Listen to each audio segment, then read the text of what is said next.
Hello बच्चों। बच्चों कैसे हैं बच्चों? यहाँ पे आज हम बहुत ज्यादा इंपॉर्टेंट क्वेश्चंस करने वाले हैं। क्लास 10th आईसीएसई का चैप्टर हमने लिया। यहाँ पे चैप्टर है आपका साउंड, और यहाँ पे साउंड से जितने भी 10 ईयर के क्वेश्चन, 10 ईयर के क्वेश्चन आपसे जितने भी पूछे गए बोर्ड में, वो सारे क्वेश्चन मैं आपको यहाँ पे कराने वाला हूँ।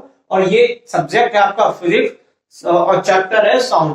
तो सबसे पहले हम स्टार्ट करेंगे बच्चों, यहाँ पे बिल्कुल लेटेस्ट से स्टार्ट करेंगे 2024 से। तो हम बिल्कुल स्टार्टिंग से यहाँ पे एक क्वेश्चन करने वाले हैं 2024 का। मैंने यहाँ से सबसे पहले स्टार्टिंग लिया है। तो बच्चों यहाँ पे ये इसका फर्स्ट क्वेश्चन पूछा गया आपसे, when the stem vibrating turning fork is pressed on a table. जब टर्निंग फॉर्क को हम प्रेस करते हैं टेबल पे, the table top start vibrating, these vibration are the definitely example.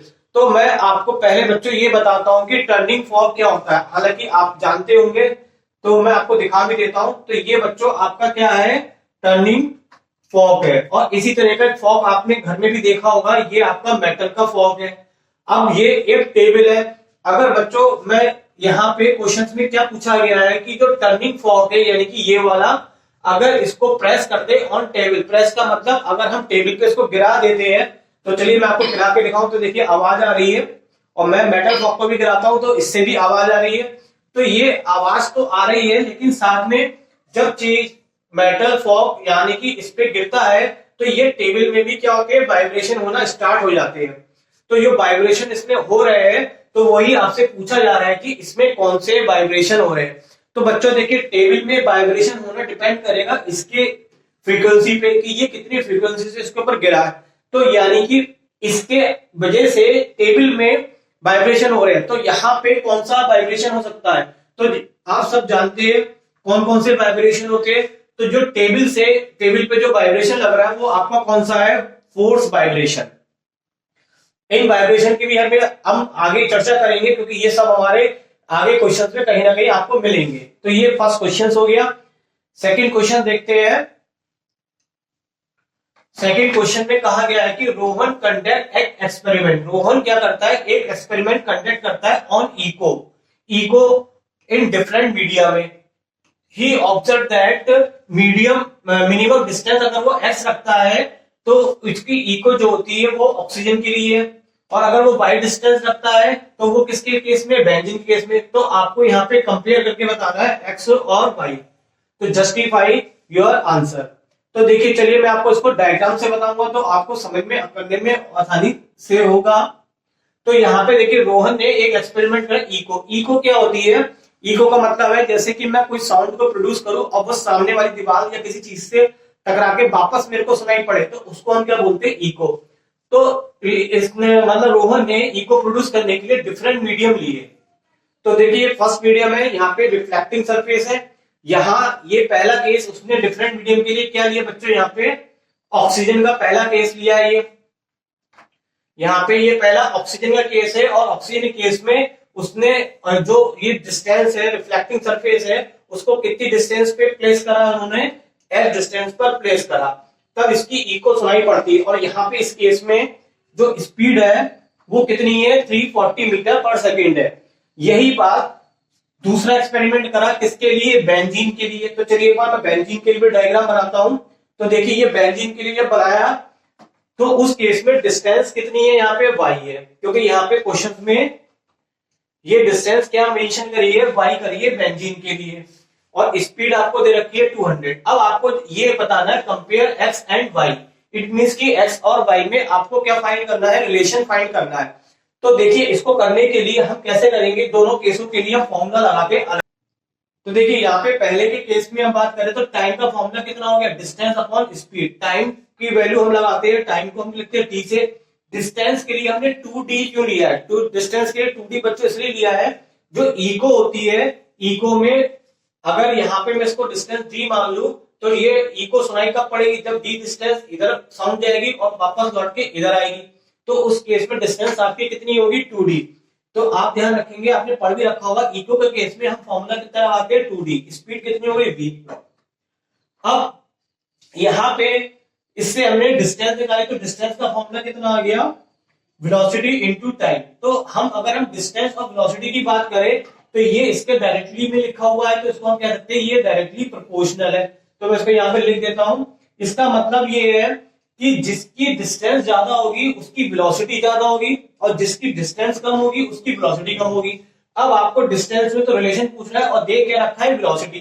तो हम यहाँ पे लिख लेते हैं वेलोसिटी हमें किसकी ज्यादा दे रखी है, ऑक्सीजन की। तो देखिए ऑक्सीजन की वेलोसिटी ज्यादा लिखी है हमने किससे, बेंजीन से। तो जो रिलेशन आपका वेलोसिटी में होगा वही सेम रिलेशन किसमें होगा बच्चों, डिस्टेंस में होगा। क्यों होगा, क्योंकि यहाँ पे ये क्या है, इसके डायरेक्टली प्रोपोर्शनल है। तो ऑक्सीजन की जो वेलोसिटी है वो कितनी है, 340 है, और इसकी कितनी है, 200। तो मतलब ऑक्सीजन की जो स्पीड है, ऑक्सीजन की स्पीड नहीं, ऑक्सीजन की जो डिस्टेंस है वो क्या लिखी है उन्होंने, x।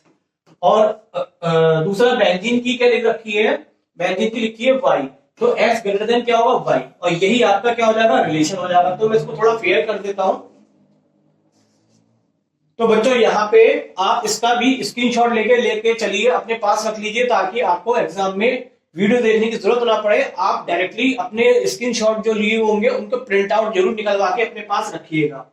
तो ये हो गया आपका सेकंड क्वेश्चन। नेक्स्ट क्वेश्चन बढ़ते हैं।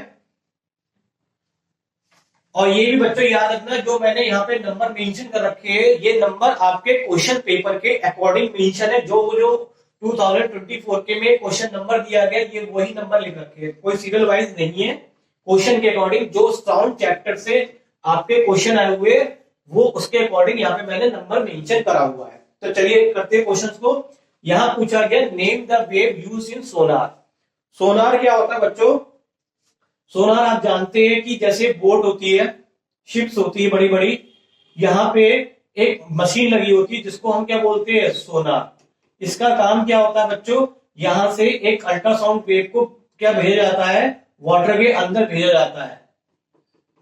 क्या करने के लिए, पता करने के लिए अंदर कहीं मेटल है या कुछ चीज का पता करने। तो वेव जाके उस मेटल से क्या करती है, टकराती है, टकरा के क्या होती है, वापस आती है। ये इसका सेंडर होता है और ये इसका क्या होता है, रिसीवर होता है। तो इन दोनों से हम डिस्टेंस फाइंड करके हमें पता चल जाता है कि नीचे कुछ चीज है। तो सोनार का काम होता है किसी चीज को नेविगेशन करना। तो सबसे पहले तो देखिए एक चीज मैं आपको और बताता चलूं, सोनार की फुल फॉर्म भी पूछी जाती है बच्चों। कभी कभी सोनार की फुल फॉर्म एक नंबर में पूछ ली जाएगी। तो सोनार की फुल फॉर्म होती है sound navigation and ranging, this is the full form. अब सोनार के लिए जो वेव हमने अभी वाटर में मैंने दिखाया था, वो कौन सी वेव भेजी जाती है, अल्ट्रासोनिक वेव सोनार में यूज करते हैं। तो ये हो गया फर्स्ट क्वेश्चन। बी पार्ट में कहा गया है इन द अबव डायग्राम, ये एक डायग्राम दे रखा है, Lata sound between two cliff and clap horn. ये लता जो है इसका नाम बच्चों क्या है, ये लता। ये कौन है, लता। और ये क्या कर रही है, क्लैपिंग कर रही है। क्लैपिंग करेगी तो क्लैप, क्योंकि क्लैप करेंगे अपने हाथ को, तो यहां से क्या बनेगी, साउंड बनेगी। क्या बनेगी आपकी बच्चों, यहां से साउंड बनेगी। तो क्वेश्चन में ये कहा जा रहा है कि जो लता है वो दो क्लिफ के बीच में खड़ी है और क्लैप कर रही है। ये दो क्लिफ हो गई और इसमें क्लैप कर रही है। Determine the time taken by her to hear the first echo. उसको अपनी पहली फर्स्ट इको किससे सुनाई पड़ेगी, क्लिफ ए से या क्लिफ बी से, ये आपको बताना है क्वेश्चंस में। तो एक बात आप पहले और नोटिस करेंगे, डिस्टेंस के मामले में इको की कंडीशन होती है, इको की कंडीशन होती है कि मिनिमम डिस्टेंस कितनी होनी चाहिए, 17 मीटर और 0.1 सेकेंड का इंटरवल होना चाहिए। तो ये इको को प्रोड्यूस करने की कंडीशन होती है। तो देखिए यहां पे उसको यहां से, तो एक बार मैं डायग्राम्स को बड़ा करके दिखाऊं तो आपको और कराने में आसानी होगी। जो लता है ये पूरी डिस्टेंस कितनी है, 170, इधर से कितनी है, 160। तो यहां से इसको माइनस करेंगे, 170 में से 160 माइनस करेंगे तो ये कितनी आ जाएगी, 10। तो ये डिस्टेंस आपकी यहां से यहां तक कितनी हो गई, क्लिफ ए से डिस्टेंस कितनी हो गई, 10 मीटर हो गई। तो देखिए उसको पहली फर्स्ट इको कहां से सुनाई पड़ेगी, तो फर्स्ट इको क्लिफ ए से सुनाई नहीं पड़ेगी, क्योंकि इसकी यहां से डिस्टेंस केवल कितनी है, 10 मीटर है। जबकि कंडीशन कितनी होती है इको प्रोड्यूस होने के लिए, 17 मीटर। तो उसको फर्स्ट इको जो भी सुनाई पड़ेगी वो सुनाई पड़ेगी क्लिफ बी से। अब क्लिफ बी से आपको इको निकालनी है, तो यहां पे ये भी पूछा जा रहा था, determine the time taken her hear to hear the first echo. तो यहाँ पे आपको टाइम निकालना है। तो अब देखिए ये तो हमें समझ में आ गया कि इको जो है वो ए से नहीं बनेगी क्योंकि उसकी डिस्टेंस 17 मीटर से कम है। तो चलिए पहले मैं इसका रीजन लिख देता हूं। फर्स्ट इको कहां पे सुनाई पड़ेगी? First echo is hear from the nearest cliff, nearest cliff से सुनाई पड़ेगी। बट यहां से क्यों सुनाई नहीं पड़ रही है? क्योंकि इसकी जो डिस्टेंस है वो कितनी है? 10 मीटर है, जो कि लेस देन है 17 मीटर से। इसलिए यहाँ पे इससे इको की प्रोड्यूस होने की जो कंडीशन होती है 17 मीटर होती है। तो इसलिए पहली इको आपको कहां से सुनाई पड़ेगी? बी से। तो ये बात आपको समझ में आ गया होगा बच्चों कि फर्स्ट इको कहां से सुनाई पड़ेगी? बी से। अब कितने टाइम बाद सुनाई पड़ेगी? तो टाइम का फॉर्मूला देखिए, हम जानते हैं डिस्टेंस अपॉन स्पीड, और यहाँ पे डिस्टेंस कितने लगाएंगे? 2d इको के लिए, d आने में d जाने में। तो यहाँ पे टाइम 2d, d कितना है बच्चों यहाँ से यहाँ तक?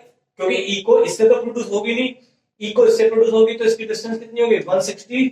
और यहाँ पे साउंड की स्पीड कितनी दे रखी है आपको बच्चों? 320। तो ये 0 से 0 16 2 जा, तो कट के कितना आ जाएगा? 1 सेकेंड। तो इसको मैं फेयर करता हूं, यहाँ पे जो मैंने भी कैलकुलेशन करा वो यहाँ पे मैंने आपको लिख के भी दे दिया। तो इसका मतलब यहाँ पे टाइम कितना लगेगा उनको? इको फर्स्ट इको सुनाई पड़ेगी 1 सेकेंड बाद, वो भी कहां से? क्लिफ बी से। तो चलिए पहले आप इसका ले लीजिए स्क्रीनशॉट।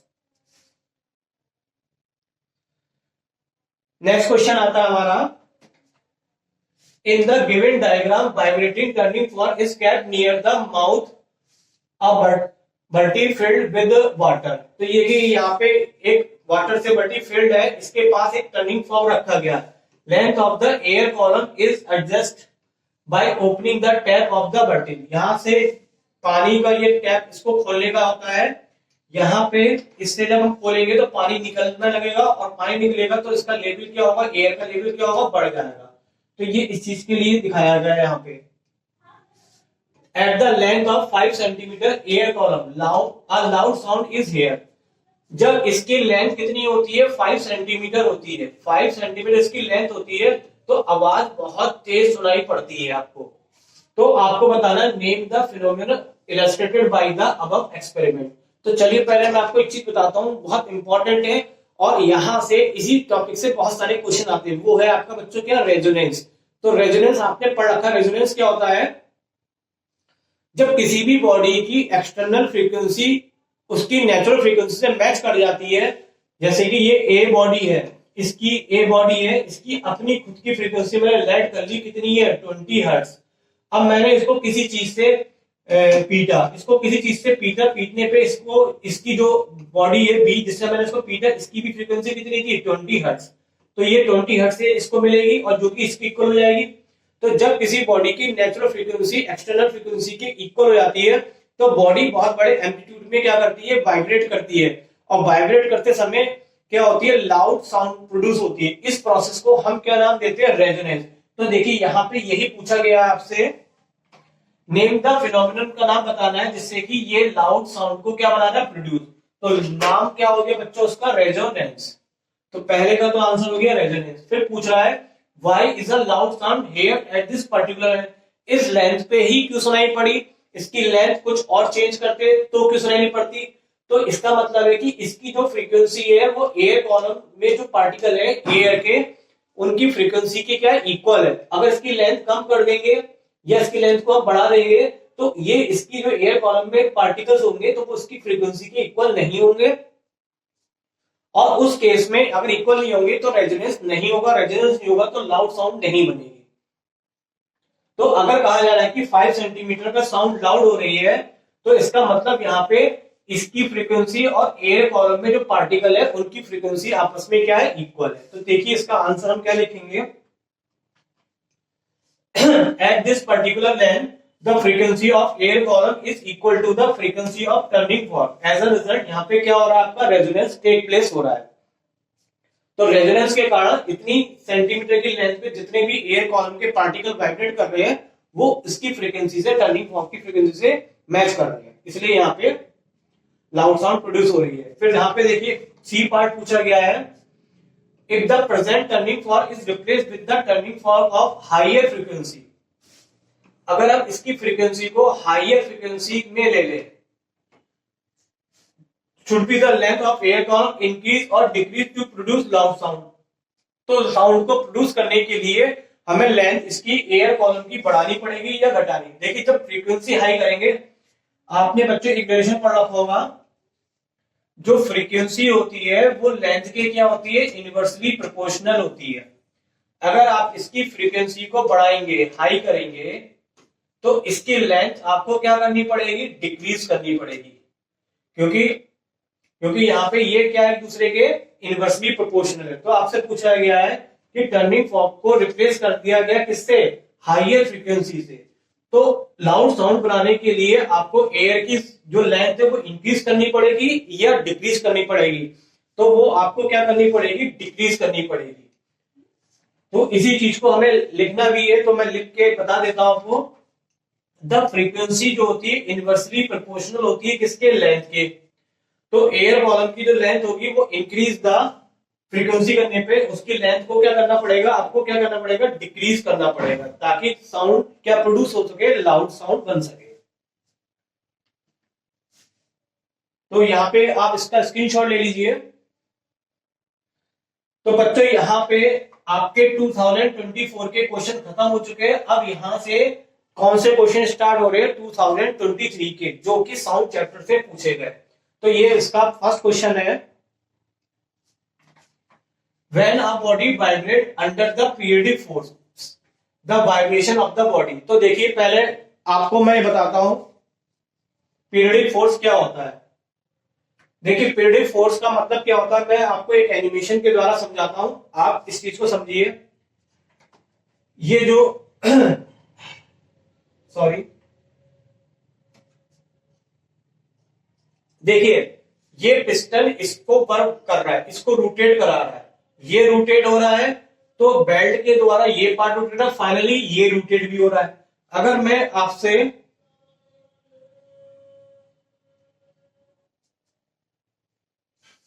आपसे कहूं कि ये जो पार्ट है, ये रोटेट किसके कारण हो रहा है, इसके द्वारा। ये इस पे क्या लगा रहा है, फोर्स लगा रहा है, ये फोर्स इस पे पड़ रहा है और इससे फोर्स इस पे आ रहा है और फाइनली ये रोटेट हो रहा है। तो ये वाला जो पार्ट रोटेट हो रहा है वो किसके द्वारा हो रहा है, इसके पिस्टन के फोर्स के द्वारा हो रहा है। यानी कि इसमें जो भी वाइब्रेशन हो रहे हैं वो कौन से हो रहे होंगे, फोर्स वाइब्रेशन। तो ये पीरियडिक इसलिए हो रहे हैं कि ये पर्टिकुलर रूप से इसको एक सिमेट्रिकल रूप से क्या कर रहा है, रोटेट करा रहा है। पीरियडिक का मतलब होता है जब कोई बॉडी अपने फिक्स इंटरवल में अपने पाथ या मोशन को क्या करती है, रिपीट करती है, तो उस टाइप के मोशन को आपने पढ़ा होगा, पीरियडिक मोशन कहते हैं। तो इसी तरह से ये क्या लगा रहा है, इस पे पीरियडिक फोर्स भी लगा रहा है। तो यहाँ पे आपसे पूछा गया था पीरियडिक फोर्स क्या होता है। तो वाइब्रेशन जब पीरियडिक फोर्स पे लगते हैं तो वो हमेशा कैसे होंगे, आपके फोर्स वाइब्रेशन होंगे। तो यहाँ पे इस पे क्या लग रहे थे, फोर्स वाइब्रेशन लग रहे थे यहाँ पे इस पिस्टन के द्वारा। नेक्स्ट क्वेश्चन है आपका, two notes are produced from two different musical instrument such that they have same loudness same pitch. बहुत इंपॉर्टेंट क्वेश्चन है ये, इस पे बेस्ड आता है। तो मैं यहाँ पे एक आपको इस पे बेस्ड थोड़ी सी टॉपिक बताता हूँ, जो कि आपका है कैरेक्टरिस्टिक्स ऑफ साउंड। तो 3 टाइप के कैरेक्टरिस्टिक्स साउंड। तो चलिए मैं आपको पहले वो समझाता हूँ, फिर इस क्वेश्चन को भी एक्सप्लेन करेंगे हम। देखिए यहाँ पे मैं पहले 3 कैरेक्टरिस्टिक्स बताता हूँ। पहला कैरेक्टरिस्टिक होता है लाउडनेस। लाउडनेस में क्या होता है, यहाँ पे देखिए एम्पलीट्यूड। एम्पलीट्यूड का मतलब देखिएंगे, यहाँ पे ये एम्पलीट्यूड कम है और यहाँ पे एम्पलीट्यूड क्या है, ज्यादा है। यहाँ पे लार्ज है और यहाँ पे क्या, स्मॉल है। अच्छा ये देखिए फ्रीक्वेंसी एक ही उसमें चल रही है तो वेव सेम है। और यहाँ पे फ्रीक्वेंसी का मतलब क्या कहेंगे, जो नंबर ऑफ वाइब्रेशन बन रहे हैं, जैसे 1 2 3 4 5 6, और इसमें भी देखेंगे 1 2 3 4 5 6। तो 6 वाइब्रेशन यहाँ बन रहा है, 6 वाइब्रेशन यहाँ बन रहे हैं। अगर वाइब्रेशन सेम है तो उसका मतलब फ्रीक्वेंसी सेम है, तो उसका पिच भी सेम है। तो इस डायग्राम में 2 बातें आप नोट करेंगे, एक तो पिच सेम है और एक क्या सेम है, यहाँ पे इनकी वेव फॉर्म दिखने में एक जैसी है, यानी कि वेव की क्वालिटी एक जैसी, जिसको हम टिम्बर भी कहते हैं। तो 2 चीजें अगर सेम होती है, पिच और वेव फॉर्म सेम होती है, बट उसके एम्पलीट्यूड डिफरेंट होते हैं, तो उस चीज को हम क्या बोलते हैं, लाउडनेस। ये साउंड का पहला कैरेक्टरिस्टिक कहलाता है। मैं इसलिए एक्सप्लेन कर रहा हूं क्योंकि यहां से बहुत क्वेश्चन पूछे जाते हैं। फिर दूसरा, अभी इस क्वेश्चन को भी मैं बताऊंगा। दूसरा क्वेश्चन क्या है बच्चों, यहाँ पे पिच और श्रिलनेस, ये क्या होती है, ये डिपेंड करती है आपकी किस पे, फ्रीक्वेंसी पे। किस पे डिपेंड करती है, आपकी फ्रीक्वेंसी। और फ्रीक्वेंसी का मतलब नंबर ऑफ वाइब्रेशन। देखिए यहाँ पे गिनते हैं 1 2 3 4 5 6 वाइब्रेशन है। यहाँ पे 1 2 3 4 5 6 7 8 9 10। तो देखिए यहाँ पे वाइब्रेशन ज्यादा है और यहाँ पे वाइब्रेशन कम है, तो इसकी फ्रीक्वेंसी क्या है, लो है। और इसकी फ्रीक्वेंसी क्या है, लो है। और इसकी फ्रीक्वेंसी क्या हाई है। अब देखेंगे एम्पलीट्यूड, इसको मैं मिटा देता हूं। एम्पलीट्यूड में देखिए इसकी हाइट और इसकी हाइट क्या है, यहाँ पे सेम है। तो हाइट यहाँ पे दोनों में क्या है, सेम है। तो एम्पलीट्यूड सेम है, वेव एक जैसी है। तो यहाँ पे इस वाले डायग्राम में एम्पलीट्यूड सेम है और वेव सेम है। तो यहाँ पे डिफरेंस किसमें है, फ्रीक्वेंसी में। अगर फ्रीक्वेंसी में डिफरेंस होता है तो उसे क्या बोलते हैं, पिच या श्रिलनेस कहते हैं। तो सेकंड कैरेक्टर क्या होता है, पिच क्या होता है, जब दो वेव इस तरह से ट्रेवल करें कि उनका एम्पलीट्यूड सेम हो और वेव फॉर्म सेम हो, बट उसकी फ्रीक्वेंसी में डिफरेंट हो, तो उसको हम क्या बोलते हैं, पिच कहते हैं। और तीसरा केस एक और है, तीसरा कैरेक्टरिस्टिक होता है क्वालिटी ऑफ टिम्बर। देखिए इसमें एम्पलीट्यूड दोनों के सेम है, एम्पलीट्यूड सेम है, वाइब्रेशन भी सेम है, जितने इसमें उतने वाइब्रेशन इसमें। लेकिन इसमें वेव की शक्ल बिगड़ी हुई है। यहाँ पे वेव बिल्कुल स्मूथनेस चल रही है, यहाँ पे वेव थोड़ी सी टेढ़ी मेढ़ी चल रही है। तो यहाँ पे वेव की क्वालिटी में डिफरेंस आ रहा है। तो वेव की क्वालिटी में डिफरेंस है, बट यहाँ पे दोनों चीज क्या सेम है, आपकी फ्रीक्वेंसी सेम है और एम्पलीट्यूड सेम है। तो जब फ्रीक्वेंसी और एम्पलीट्यूड सेम होता है तो वेव फॉर्म अलग होती है, तो उसे क्या बोलते हैं, क्वालिटी ऑफ टिम्बर। तो ये तीन कैरेक्टरिस्टिक्स आप बच्चों याद कर लीजिएगा, इस पे बहुत क्वेश्चन आते हैं। अब मैं इस क्वेश्चन को बताता हूं।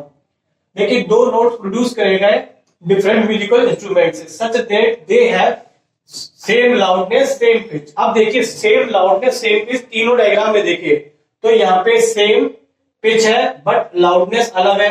यहाँ पे सेम एम्पलीट्यूड है बट पिच अलग है। यहाँ पे देखिए ये चीज आ गई जो आपसे कहा गया, सेम लाउडनेस का मतलब एम्पलीट्यूड और पिच सेम है, तो वेव फॉर्म क्या अलग है। तो ये कौन सा कैरेक्टरिस्टिक होगा इसका, क्वालिटी ऑफ टिम्बर। तो क्वालिटी टिम्बर में इसमें देखिए फ्रीक्वेंसी नहीं आएगा, वेव लेंथ नहीं आएगी, स्पीड नहीं आएगा, तो क्या है आपका वेव फॉर्म। जब दो वेव की वेव लेंथ यानी कि लाउडनेस और पिच सेम होता है तो वो क्या कहलाता है, क्वालिटी ऑफ टिम्बर कहलाता है। क्वालिटी टिम्बर में आपकी वेव फॉर्म क्या होती है, डिफरेंट होती है, तो डिफर होगी दोनों में।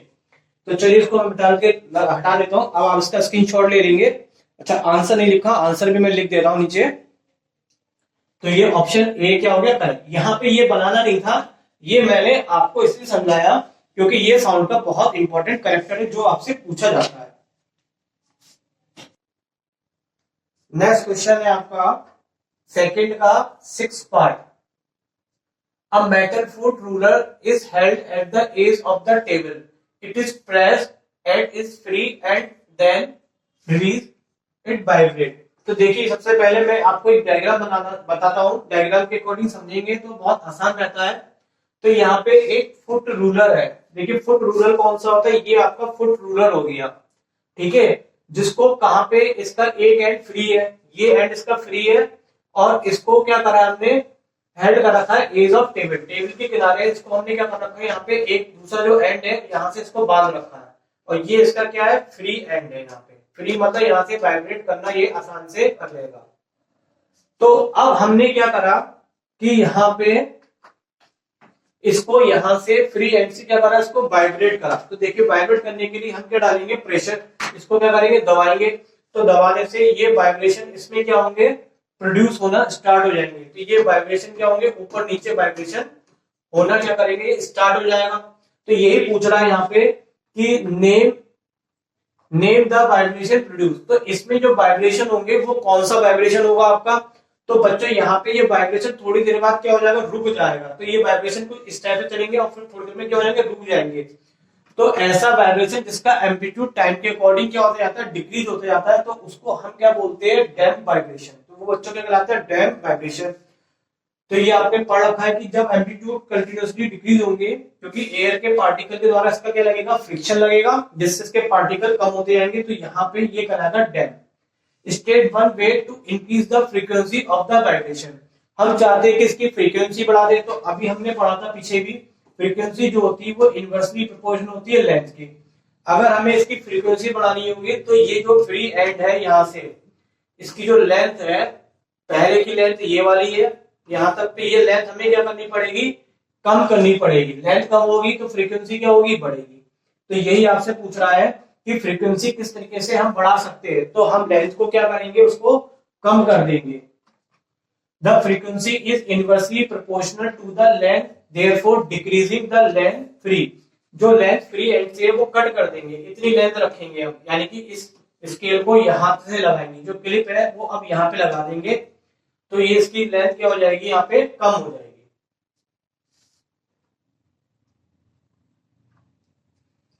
तो यहाँ पे आप इसका स्क्रीनशॉट ले लीजिए। नेक्स्ट क्वेश्चन आता है, which characteristics of sound is affected due to the large surface of school bag. घंटी होती है ना बच्चों, घंटी में बहुत बड़ी घंटी, जब स्कूल में आपने देखा होगा खूब साइज बड़ा रखा जाता है, तो साइज बड़ा रखने का मतलब है कि उसकी जो साउंड हो वो काफी दूर तक ट्रेवल करे। जब काफी दूर तक ट्रेवल होगी तो वो पूरे स्कूल में जितनी भी क्लासेस होंगी वहां पे सबको सुनाई पड़ेगी। तो यहाँ पे इसका पूछ रहा है कि कौन सा कैरेक्टरिस्टिक साउंड का। अभी मैंने आपको बताया था 3 कैरेक्टरिस्टिक्स होते हैं। एक होता है आपका क्या कहते हैं, एम्पलीट्यूड होता है, एम्पलीट्यूड डिपेंड करता है आपका किस पे, लाउडनेस पे। दूसरा होता है आपका यहाँ पे पिच, और तीसरा क्या होता है, क्वालिटी और या फिर टिम्बर। तो यहाँ पे इसका लार्ज सरफेस का मतलब है एम्पलीट्यूड को बढ़ा देना, यानी कि ये किस पे डिपेंड करेगा, आपकी लाउडनेस पे डिपेंड करेगा। यानी कि ये जितना ज्यादा इसका एम्पलीट्यूड होगा उतना ज्यादा ये साउंड को क्या करेगा, प्रोड्यूस करेगा। तो यहाँ पे इसका आंसर क्या हो गया, लाउडनेस। फिर सेकंड क्वेश्चन पूछा गया, calculate the distance cover by the ultrasound wave. तो देखिए डिस्टेंस को हम किससे लिखेंगे, डी से, और आपको दे रखा है यहाँ पे वेलोसिटी, वेलोसिटी को लिखेंगे किससे, v से। यहाँ पे ये दे रखा आपको किलोमीटर पर सेकंड में, किलोमीटर को पर सेकंड में देने के लिए 1000 से क्या करेंगे हम, यहाँ पे मैंने क्या करा इसको, यहाँ पे 1.5 को किससे मल्टीप्लाई करिए मैंने, 1000 से। तो ये कन्वर्ट किस में हो जाएगा, मीटर पर सेकंड में। 1000 से कन्वर्ट होने का मतलब यहाँ पे एक जीरो काट देंगे, तो ये इसकी मल्टीप्लाई करने पे कितना आ जाएगा आपका, 1500 आ जाएगा। अब यहाँ पे टाइम दे रखा है कितना, 14 सेकंड। तो देखिए आपसे पूछा क्या गया था यहाँ पे व्हेन इट इज रिसीव, तो पूछा क्या गया था, डिस्टेंस पूछा गया था। तो देखिए आप जानते हैं डिस्टेंस का फॉर्मूला निकाल, टाइम का फॉर्मूला होता है डिस्टेंस अपॉन स्पीड। और यहाँ पे रिफ्लेक्शन की बात करी जा रही है, तो डिस्टेंस यहाँ पे कितनी लगाएंगे हम, 2d। अब यहाँ पे आपसे जो जो वैल्यू आपके पास दे रखी है वो लगा देंगे हम इसमें। तो वैल्यू हमारे पास टाइम की कितनी है, 14 है, 2d डिस्टेंस आपसे पूछेगी, स्पीड हमारे पास कितनी 15, इन दोनों को मल्टीप्लाई कर दीजिए। या फिर हम क्या कर सकते हैं इसको, या हम क्या कर सकते हैं, 2 से इसको कैंसिल कर लेंगे 7, और 15 की जब 7 से मल्टीप्लाई करेंगे तो आ जाएगा 105, और 2 जीरो ऐसे आ जाएंगे। तो यहाँ पे ये क्या आ गई, आपसे डिस्टेंस पूछा गया था, तो डिस्टेंस आपका आंसर यहाँ पे कंप्लीट हो गया। आप यहाँ पे स्क्रीनशॉट ले लीजिए। नेक्स्ट क्वेश्चन है आपका, we are able to see the TV channel clearly when we set TV। हम टीवी चैनल को बहुत आसानी से जैसे बदल लेते हैं टीवी चैनल को, तो वो कैसे देख पाते हैं, वो डिपेंड करता है बच्चों हमारे रेजोनेंस पे। हर टीवी चैनल की फ्रीक्वेंसी होती है, जैसे ये मेरे पास रिमोट है, रिमोट से मैं कोई बटन दबाऊंगा तो एक वेव आगे को निकलेगी, और मान लीजिए कि ये 5 नंबर के चैनल की वेव की फ्रीक्वेंसी से मैच कर रही है, तो 5 नंबर का चैनल क्या हो जाएगा, एक्टिव हो जाएगा।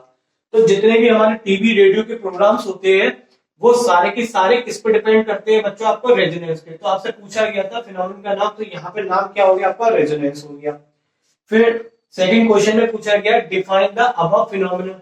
तो देखिए रेजोनेंस की डेफिनेशन क्या होती है, when the external frequency is equal to the natural frequency of the body, then the vibration produce then the maximum number of vibration produce also the loud sound, this is called resonance। तो ये resonance आपका कहलाता है।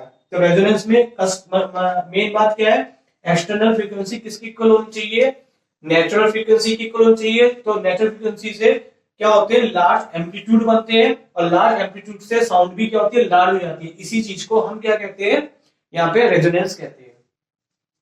फिर एक example पूछ रहा है, give one any example of this. इस पे बहुत सारे एग्जाम्पल होते हैं। एक तो टीवी की ट्यूनिंग करना, लेकिन ये वाला यहाँ पे नहीं बताएंगे क्योंकि यहाँ पे इसमें क्वेश्चन में आ गया। दूसरा क्या होता है कि जितने भी हमारे जैसे कि साउंड होते हैं ना, साउंड के इंस्ट्रूमेंट होते हैं, उनमें सब में होलो जगह रखी जाती है, खाली जगह रखी जाती है। खाली जगह इसलिए रखी जाती है ताकि वहां पे एयर के वाइब्रेशन हो, और जो भी हम उसको, जैसे कि गिटार है मेरे हाथ में, तो अगर मैं गिटार को स्ट्रिंग करूं, दबाऊं उसको, तो मेरे दबाने से जो वायर में स्ट्रिंग में वाइब्रेशन होंगे वो उसके अंदर जो एयर के पार्टिकल होंगे उसके वाइब्रेशन की फ्रीक्वेंसी से मैच करेंगे, तो वहां पे रेजोनेंस होगा और उसके कारण लाउड साउंड बनेगी, जिससे कि म्यूजिक प्रोड्यूस होगा। तो यही एक एग्जांपल मैंने यहाँ पे इसी तरह का लिख रखा है। और म्यूजिकल इंस्ट्रूमेंट, ये अलग से क्वेश्चन भी पूछा जाता है, why all instrument has a sound provide a sound box. तो ये क्वेश्चन अलग से पूछा जाता है, लेकिन यहाँ पे तो फिलहाल हमें एग्जांपल बताना है इसका। और musical instrument such as guitar provide with sound box. Sound box रखा जाता है ताकि उससे उस साउंड बॉक्स में एयर आ जाए, और एयर के पार्टिकल की जो वाइब्रेशन होंगे वो किससे, नेचुरल फ्रीक्वेंसी से वाइब्रेट कर रहे होंगे। जब हम बाहर से स्ट्रिंग से कोई उसको एक्सटर्नल फ्रीक्वेंसी देंगे तो वो उसके क्या हो जाएंगे, इक्वल हो जाएंगे, और इक्वल होने से उसमें लार्ज साउंड बनेगी। तो ये इस पे डिपेंड आपका है रेजोनेंस पे। तो ये इसका यहाँ पे आप एग्जांपल लिख सकते हैं, और भी बहुत सारे एग्जांपल होते हैं। तो चलिए पहले आप यहाँ पे इसका स्क्रीनशॉट ले लीजिए। अब देखिए बच्चों, यहाँ पे हमने 2024 के भी कर लिए, 2023 के भी कर लिए। अब यहाँ पे हम करेंगे 2022 के क्वेश्चंस। तो देखिए फर्स्ट क्वेश्चन आपका यहाँ पे है, फ्री वाइब्रेशन क्या होती है। फ्री वाइब्रेशन वो होते हैं जिनमें फ्रीक्वेंसी क्या होती है, वो आपकी बिल्कुल फिक्स हो, उस पर चेंज ना, और एम्पलीट्यूड भी, ये दोनों चीज क्या हो, जिसमें ये दोनों चीज क्या हो, चेंज ना हो, सेम रहे, कांस्टेंट रहे, या कह सकते हैं सेम रहे। तो उस केस में वाइब्रेशन क्या होती है, फ्री रहती है। क्योंकि जब फ्री वाइब्रेशन होते हैं तो फ्री वाइब्रेशन में ये एम्पलीट्यूड जो होते हैं, वो उनका एम्पलीट्यूड जो होता है बिल्कुल वो फिक्स रहता है, ये चेंज नहीं होता, और ये वाइब्रेशन कभी आगे जाके खत्म भी नहीं होते। तो यहाँ पे पूछा गया फ्री वाइब्रेशन, तो ये आंसर हो गया, फ्री वाइब्रेशन में कांस्टेंट फ्रीक्वेंसी होगी और कांस्टेंट क्या होगा, एम्पलीट्यूड होगा। तो यहाँ पे मैं इसको मार्क कर देता हूं। तो डी ऑप्शन यहाँ पे क्या है बच्चों, करेक्ट आंसर है।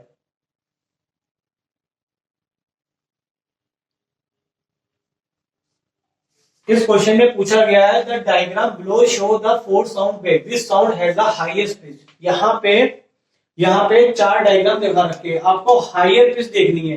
तो हायर पिच डिपेंड करती है फ्रीक्वेंसी पे, अब फ्रीक्वेंसी पे डिपेंड करता है नंबर ऑफ वाइब्रेशन पे। देखिए इसमें अगर मैं नंबरिंग करूं तो 1 और 2, इसमें कितना हो गया, 1 2 3 4 5 6, इसमें करें तो 1 2 3, यहाँ 1 2 3 4। तो सबसे ज्यादा वाइब्रेशन हमारे कहाँ पे बन रहे हैं, बी में। तो बी की फ्रीक्वेंसी क्या है, ज्यादा है। अगर बी की फ्रीक्वेंसी ज्यादा है तो इसी में क्या बन रहा होगा, हायर पिच बन रहा होगा। तो चारों वेव में से कौन सा हमारा आंसर होगा, हमारा आंसर होगा B. B option is a correct answer, क्योंकि इसमें फ्रीक्वेंसी क्या है, ज्यादा।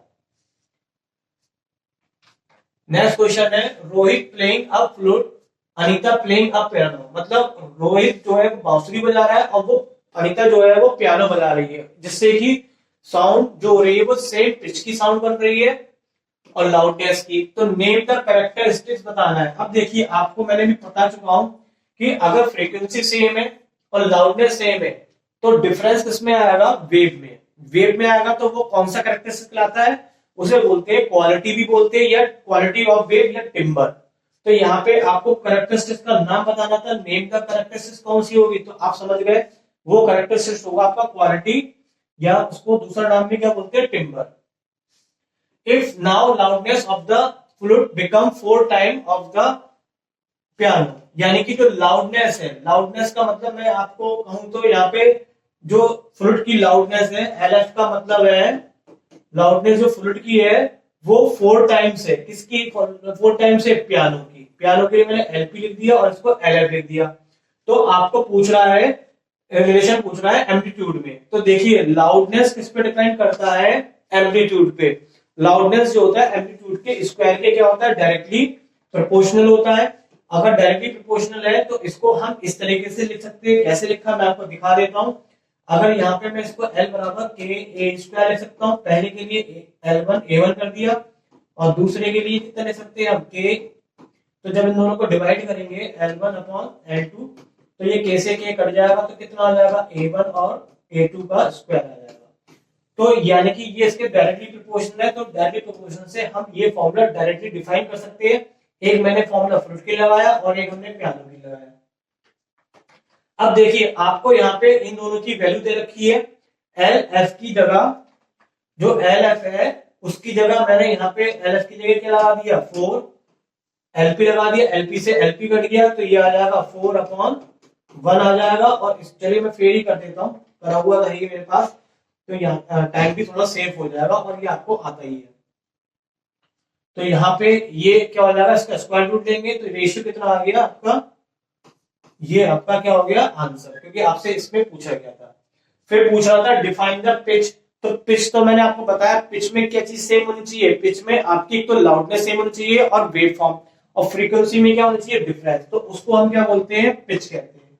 तो पिच की डेफिनेशन में क्या हो गया, pitch is the characteristics of sound जिसमें की shrillness note can be distinguished, यानी कि जिसमें की फ्रीक्वेंसी क्या हो अलग हो, उसको हम पिच कहते हैं। तो यहां पे आप इसका स्क्रीनशॉट ले लीजिए।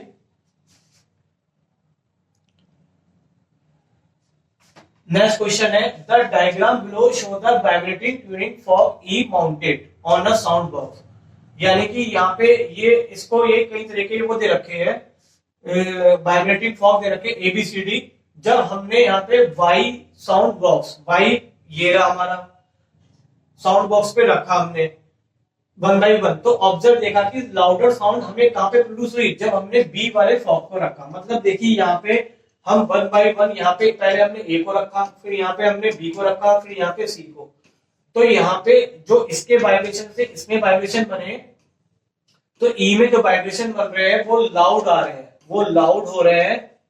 किस केस से लाउड हो रहे हैं, लाउडर साउंड किससे हो रही है, केवल बी से, बी वाले से। इसके लाउड किससे हो रहे हैं, बी वाले से।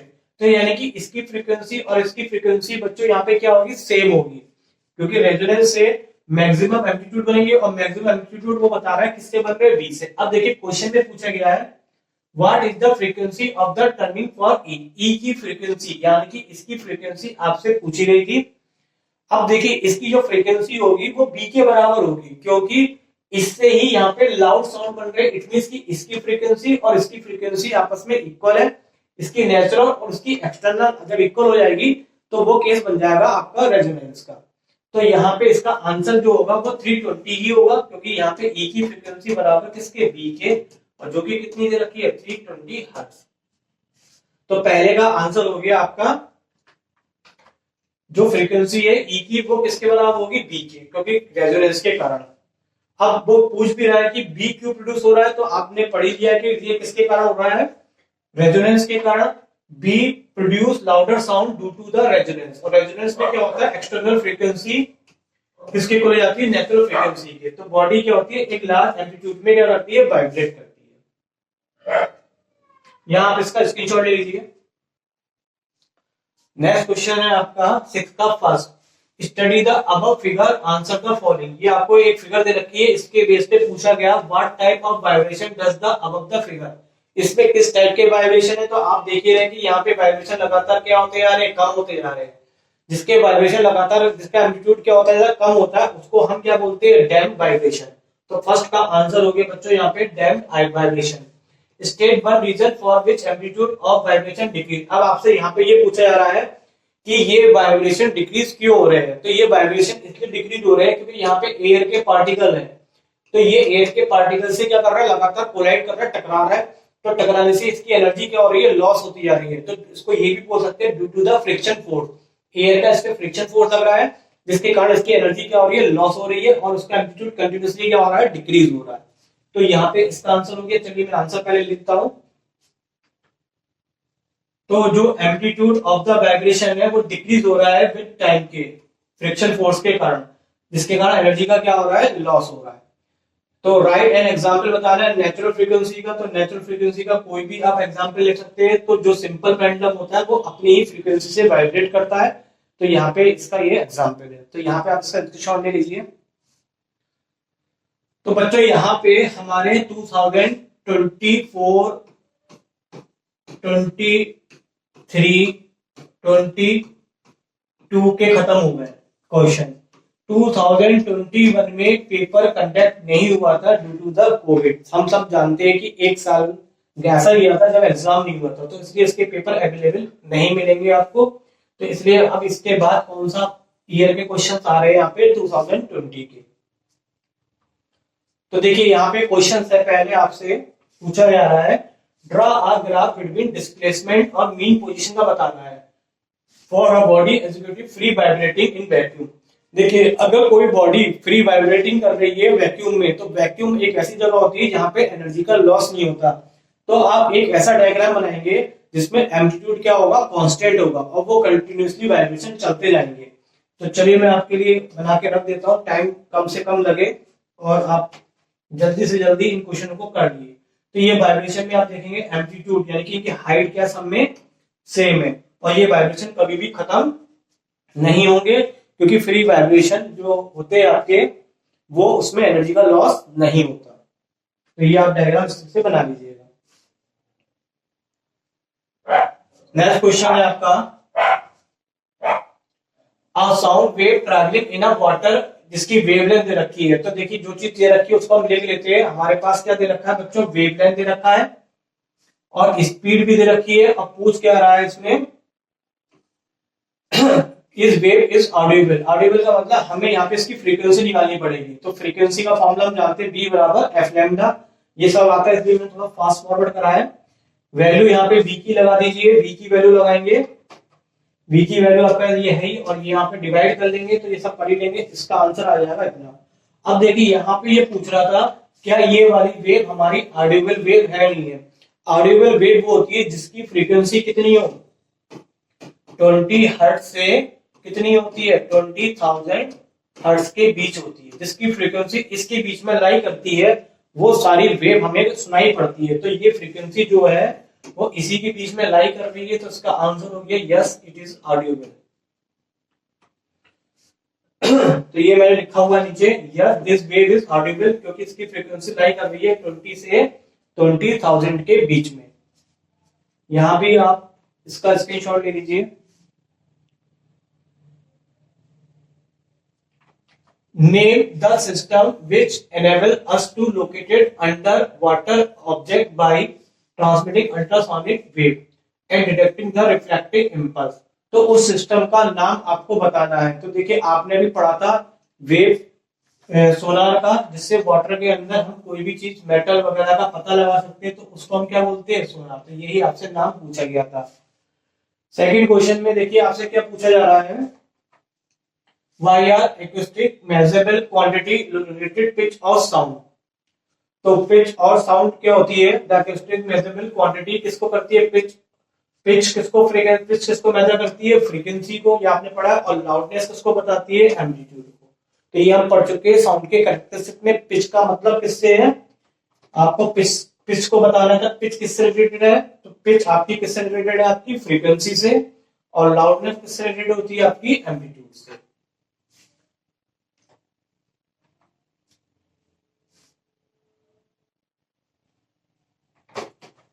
When a turning fork vibrate is held to close ear, one hears faint hum।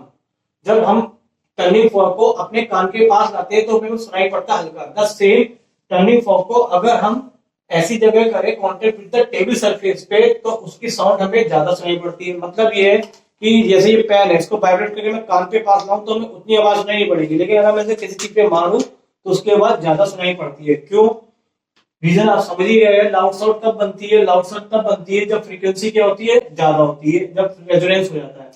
Turning fork is close two year, your is फेंट हम, क्योंकि एयर के जो ट्रांसमिशन है वो लिमिटेड है, यानी कि उसमें एयर के जो पार्टिकल्स है उसकी फ्रीक्वेंसी टर्निंग फॉर्क से फ्रीक्वेंसी से मैच नहीं कर रही है। लेकिन जब हम इसको टेबल पे मारते हैं तो साउंड जो होती है वो लाउडर बन जाती है, क्योंकि टेबल टॉप लार्ज सरफेस होने के कारण उसमें वॉल्यूम जो होता है वो ज्यादा सेटअप हो जाता है और सेटअप होने से वहां पे भी उसकी फ्रीक्वेंसी मैच कर जाती है, तो उस केस में लाउड साउंड प्रोड्यूस होती है।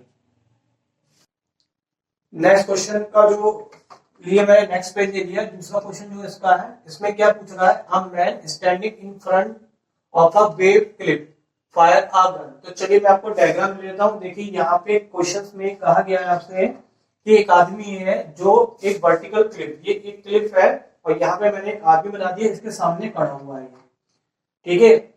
और ये गन को मतलब फायर की, यहाँ से गन की फायर करा जाता है, तो यहाँ से गन की आवाज यहाँ से जाती है और टकरा के वापस जाती है, तो ऐसे आने जाने में कितना समय लगता है उसको, 3.5 सेकंड का। लेकिन अगर यही केस हम तब करें जब ये जो व्यक्ति था वो क्लोज हो जाता है, यानी कि क्लिफ की तरफ वो कितना चलता है, यहाँ से अपनी जगह से यहाँ से 84 मीटर इधर की तरफ खिसक जाता है, तो उस केस में उसको इको जो होती है उसका टाइम पहले 3.5 था, अब कितना हो जाता है, 3 सेकंड सुनाई पड़ता है। तो आपको बताना है calculate the distance clip from the initial position. तो आपको बताना है कि वो इनिशियल पोजीशन से कितनी डिस्टेंस पे खड़ा हुआ था, ये आपको फाइंड आउट करना है। तो देखिए करने के लिए दो कंडीशन है, तो पहले हम फर्स्ट केस में फॉर्मूला लगाते हैं। फर्स्ट केस के लिए अच्छा डिस्टेंस भी पहले हम निकाल लेते हैं। तो ये देखिए मैंने डिस्टेंस इसको डी ले ली, डी में से ये डिस्टेंस डी में से 84 माइनस करेंगे तो रिमेनिंग डिस्टेंस कितनी बचेगी, सेकंड केस में डी माइनस 84। अब यहाँ पे फर्स्ट केस के लिए हम फॉर्मूला लगाते हैं। तो फर्स्ट केस के लिए formula speed equal to distance upon time. अब देखिए साउंड की स्पीड दोनों में सेम है, तो उसको हमने v ले लिया। तो पहले केस में हमारे पास डिस्टेंस कितनी है, d आने में और d जाने में, तो कितनी डिस्टेंस हो गई 2d और टाइम हो गया 3.5। तो ये पहले केस में हमने इसकी वैल्यू लगाई, तो ये इसको चाहो तो आप इक्वेशन फर्स्ट लिख सकते हैं। अब सेकंड वाले केस में हमने यही फॉर्मूला लगाया, बट सेकंड वाले केस में आपकी जो डिस्टेंस होगी वो होगी d माइनस 84 का ट्वाइस। तो यानी कि जो ये फॉर्मूला था इसमें डिस्टेंस की जगह कितना लगाएंगे, d माइनस 84, और सेकंड केस में जो टाइम है वो कितना है 3। और देखिए साउंड की स्पीड बच्चों यहाँ पे सेम होती है, तो दोनों केस में जो स्पीड है वेलोसिटी वो दोनों में सेम होगी। तो इसको इक्वेशन 2 डाल देते हैं, तो फ्रॉम इक्वेशन फर्स्ट और सेकंड से ये दोनों पार्ट आपस में क्या हो जाएंगे, इक्वल हो जाएंगे। तो मैंने इन दोनों पार्टों को आपस में क्या रख दिया, इक्वल रख दिया। अब चाहे तो इसकी कैलकुलेशन यहाँ पे आप कर सकते हैं।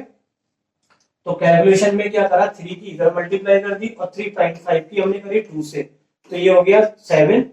अब इसको इससे खोल के मल्टीप्लाई कर लेंगे, माइनस को उधर ले जाएंगे, तो यहाँ से d की वैल्यू आपके पास निकल के आ जाएगी। और यही आपको क्या करना था, इसकी डिस्टेंस बतानी थी।